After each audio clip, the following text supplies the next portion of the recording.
ನಾನು ಕೂಡ ಚೆನ್ನಾಗಿದ್ದೀನಿ. ಇವತ್ತು ನೋಡಿ ಬೆಳಗ್ಗೆ ಈಗಾಗಲೇ 7:30 ಆಗ್ತಾ ಇದೆ. ಈಗ ತಿಂಡಿ ಮಾಡೋದಕ್ಕೆ ಅಂತ ಬಂದಿದ್ದೀನಿ. ನಾನು ಅವಲಕ್ಕಿ ಉಪ್ಪಿಟ್ಟು ಮಾಡಿಕೊಡು ಅಂತ ಕೇಳಿದ್ಲು ನನ್ನ ಮಗಳು. ಅದಕ್ಕೆ ಅವಳಿಗೆ ಅವಲಕ್ಕಿ ಉಪ್ಪಿಟ್ಟು ಮಾಡಿಕೊಡೋಣ ಅಂತ. ಅವಳಿಗೆ ರವೆ ಉಪ್ಪಿಟ್ಟೆಲ್ಲ ತಿನ್ನೋದಿಲ್ಲ ಅವಳು. ಅದಕ್ಕೆ ಅವಳೊಬ್ಳಿಗೆ ಏನು ಮಾಡ್ತೀನಿ ನಾನಂದರೆ ಅವಲಕ್ಕಿ ಹಾಕ್ಬಿಡ್ತೀನಿ. ಅವಲಕ್ಕಿ ಉಪ್ಪಿಟ್ಟಾದರೆ ಅವಳಿಗೆ ತುಂಬ ಇಷ್ಟವಾಗಿ ತಿಂತಾಳೆ. ಬನ್ನಿ ಅವಲಕ್ಕಿ ಉಪ್ಪಿಟ್ಟನ್ನು ಇವಾಗ ಮಾಡೋಣ. ಹೇಗೆ ಮಾಡ್ತೀನಿ ಅಂತೇಳಿ ನಾನು ತೋರಿಸ್ತೀನಿ.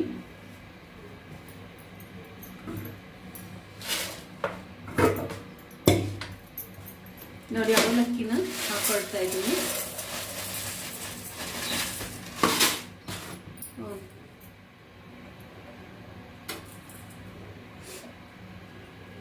ಇವಾಗ ಇದನ್ನ ತೊಳ್ಕೊಳ್ಳೋಣ.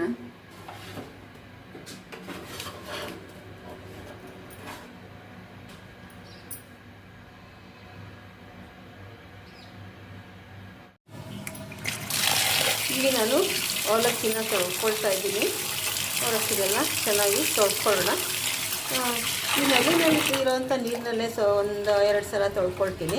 ಆಮೇಲಿಂದ ಕುಡಿಯೋ ನೀರು ಹಾಕಿ ಒಂದು ಸಲ ತೊಳ್ಕೊಳ್ತೀನಿ. ತೊಳೆದು ಸ್ವಲ್ಪ ಹೊತ್ತು ನೆನೆಸ್ಕೊಳ್ತೀನಿ. ನೀರಿನಲ್ಲಿ ಹಾಕಿ ಕೂಡ ಬೇಯಿಸ್ಬೋದು, ಆದರೆ ಕೆಲವೊಂದು ಸಲ ಈ ಥರ ಕೂಡ ಮಾಡ್ತೀನಿ ನಾನು.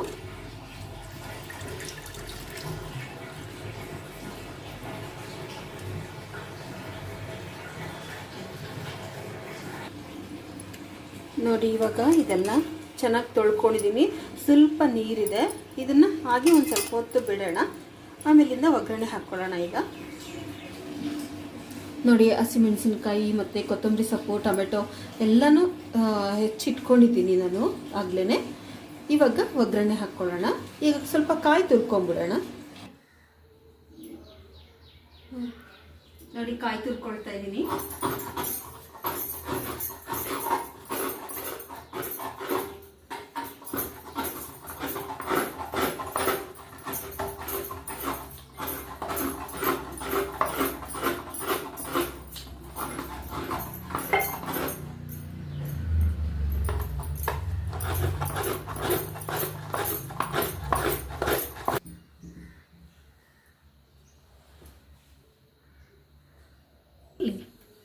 ನೋಡಿ ಬಾಣಲಿ ಇಟ್ಕೊಂಡಿದ್ದೀನಿ. ಸ್ವಲ್ಪ ಎಣ್ಣೆ ಹಾಕ್ಕೊಳ್ಳೋಣ. ಇದಕ್ಕೆ ಎಷ್ಟು ಬೇಕಷ್ಟು ಹಾಕ್ಕೊಳ್ಳಿ ಎಣ್ಣೆನ.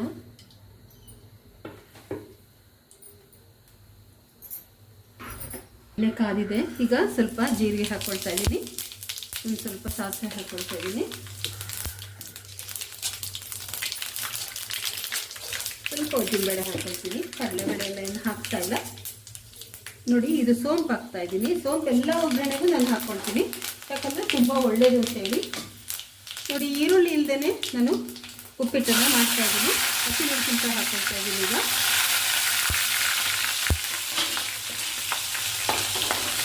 ಪುಡಿ ಸಣ್ಣನೇ ಇರಬೇಕು. ಇವಾಗ ನಾನು ಟೊಮೆಟೊನ ಹಾಕ್ಕೊಳ್ತೀನಿ.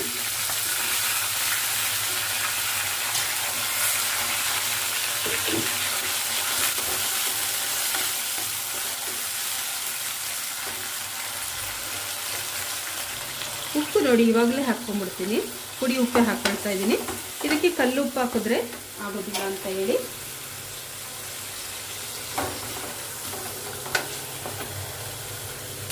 ನೋಡಿ ಅಷ್ಟು ಪುಡಿನ ಇಷ್ಟು ಹಾಕ್ಕೊಳ್ತಾ ಇದ್ದೀನಿ. ಭಾರತೀಯ ಅಡುಗೆ ಮನೆಯಲ್ಲಿ ಇದು ಆ್ಯಂಟಿ ಆಕ್ಸಿಡೆಂಟ್ ಆಗಿ ಕೆಲಸ ಮಾಡುತ್ತೆ. ರೋಗ ನಿರೋಧಕ ಶಕ್ತಿಯನ್ನು ಹೆಚ್ಚಿಸುತ್ತೆ. ಅದರಿಂದ ಅಷ್ಟು ಪುಡಿಯನ್ನು ಅಡುಗೆಯಲ್ಲಿ ಬಳಸ್ಕೊಳ್ಳೋದು ತುಂಬ ಉತ್ತಮ.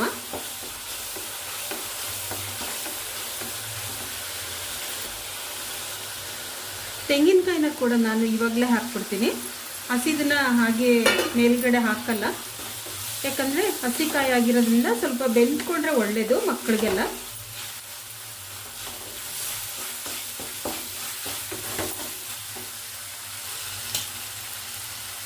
ಕೊತ್ತಂಬರಿ ಸೊಪ್ಪನ್ನು ಕೂಡ ಈಗಲೇ ಹಾಕ್ಕೊಳ್ತೀನಿ.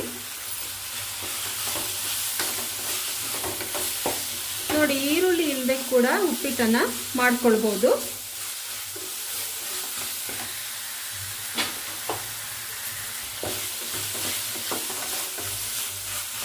ನಮ್ಮ ಅವಲಕ್ಕಿ ಕೂಡ ನೆಂದಿದೆ ನೋಡಿ, ಈ ಥರ ಆಗಿದೆ.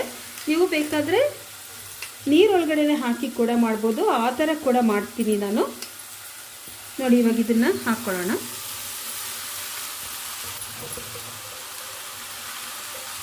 ನಾನು ಉಪ್ಪನ್ನು ಮೊದಲೇ ಒಗ್ಗರಣೆಲೆ ಹಾಕ್ಕೊಂಡ್ಬಿಟ್ಟಿದ್ದೀನಿ. ಇವಾಗ ಇದನ್ನು ಕೈ ಬಿಡದೆ ಕಲಿಸ್ತಾ ಇರಬೇಕು. ಅವಲಕ್ಕಿ ಸ್ವಲ್ಪ ಚೆನ್ನಾಗಿ ಬೇಯಿಸ್ಕೊಳ್ಬೇಕು. ಸ್ವಲ್ಪ ಹೊತ್ತು ಜಾಸ್ತಿ ಹಿಡಿಯುತ್ತೆ ಇದಕ್ಕೆ.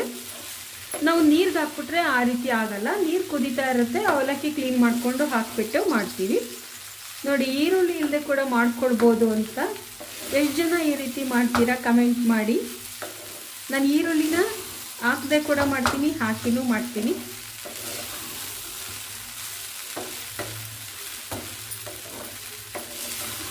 ಕೆಲವೊಂದು ಸಲ ನಮ್ಮ ಮನೆಯಲ್ಲಿ ಈರುಳ್ಳಿ ಹಾಕೋದಕ್ಕಾಗಲ್ಲ, ಚಾತುರ್ಮಾಸ ಇರುತ್ತೆ, ಕೆಲವೊಂದು ದಿನಗಳಲ್ಲಿ ಹಾಕಲ್ಲ. ಆವಾಗ ನೋಡಿ ಈ ಥರ ಮಾಡೋದನ್ನು ನಾನು ಕಲ್ತ್ಕೊಂಡ್ಬಿಟ್ಟಿದ್ದೀನಿ. ಮನೇಲಿರೋವ್ರಿಗೂ ಗೊತ್ತಾಗಲ್ಲ ಈರುಳ್ಳಿ ಹಾಕಿದಾರಾ ಇಲ್ವಾ, ಏನು ಮಾಡಿದ್ದೀನಿ ನಾನಂತ ಯಾರಿಗೂ ಗೊತ್ತಾಗಲ್ಲ. ಅವ್ರ ಪಾಡ್ಗವರು ರುಚಿಯಾಗಿದೆ ಅಂತೇಳಿ ತಿಂತಾ ಇರ್ತಾರೆ. ಅದೇನು ಅಮ್ಮ ಗೊತ್ತಿಲ್ಲ, ನೀವೇನು ಹಾಕ್ತಿರೋ ಏನು ಮಾಡ್ತಿರೋ ಗೊತ್ತಿಲ್ಲ, ಟೇಸ್ಟ್ ಅಂತೂ ತುಂಬ ಚೆನ್ನಾಗಿದೆ ಅಂದ್ಬಿಟ್ಟು ತಿಂತಾರೆ. ನಮ್ಗೆ ಅಷ್ಟೇ ಖುಷಿ ಆಗುತ್ತೆ. ನೋಡಿ, ಇದನ್ನು ಇವಾಗ ಒಂದು ಸ್ವಲ್ಪ ಹೊತ್ತು ಮುಚ್ಚಿಡೋಣ. ಇದಕ್ಕೆ ಇನ್ನೂ ಉಳಿದಿರೋಂಥ ಒಂದು ಸ್ವಲ್ಪ ಅಲಂಕಾರಕ್ಕೆ ಹಿಂಗೆ ಹಾಕ್ಕೊಂಡ್ರೆ ಸಾಕು. ಕೊತ್ತಂಬರಿ ಸೊಪ್ಪನ್ನು ಅಷ್ಟೇ ನಾನು ಹಸಿದಕ್ಕಿಂತ ಸ್ವಲ್ಪ ಬೇಯಿಸ್ಬಿಡ್ತೀನಿ ಎಲ್ಲದಕ್ಕೂ. ನೋಡಿ, ತಟ್ಟೆಗೆ ನಾನು ಇವಾಗ ಸರ್ವ್ ಮಾಡ್ಕೊಂಡಿದ್ದೀನಿ. ಇದಕ್ಕೆ ಚಟ್ನಿ ಪುಡಿ ಮತ್ತು ಉಪ್ಪಿನಕಾಯಿ, ತುಪ್ಪ ಎಲ್ಲನೂ ಹಾಕ್ಕೊಂಡು ಅವಳು ತಿಂತಾಳೆ. ಹೇಗಿತ್ತು ಇವತ್ತಿನ ಒಂದು ಪುಟ್ಟ ಲಾಗ್ ಅಂತಲೇ ಹೇಳಬೇಕು. ಬರೀ ಬ್ರೇಕ್ಫಾಸ್ಟ್ ಲಾಗ್ ಅಂತ. ಆಮೇಲೆ ಇನ್ನೂ ತುಂಬ ಕೆಲಸಗಳಿದೆ. ಅದು ಏನೇನು ಕೆಲಸಗಳನ್ನ ಮಾಡ್ತೀನಿ ಅಂತೇಳಿ ನಾನು ಆಮೇಲೆ ಮತ್ತೆ ಬರ್ತೀನಿ. ಅಲ್ಲಿವರೆಗೂ ನಮಸ್ಕಾರ. ಎಲ್ಲರೂ ನಗ್ತಾ ಇರಿ, ಆರಾಮಾಗಿರಿ, ಎಲ್ಲರ ದಿನ ಚೆನ್ನಾಗಿರಲಿ ಅಂತ ಹೇಳಿ ನಾನು ಹೇಳ್ತಾ ಇದ್ದೀನಿ.